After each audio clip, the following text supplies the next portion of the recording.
I am an orphan, the orphan girl, the name that people used to call me.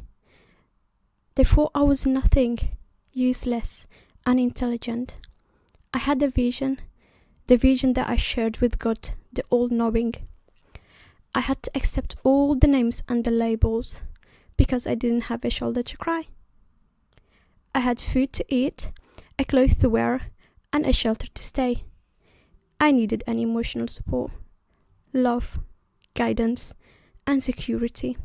I just needed love, someone to believe in me. More gaps were empty, empty for several years, looking up for every airplane, thinking that my mom was on there, expecting her to come down like a bird. My friends were hens. I used to feed them and clean their house. They never harmed me or said harmful words. I used to say hi to hens every morning to free them and say good night to evenings.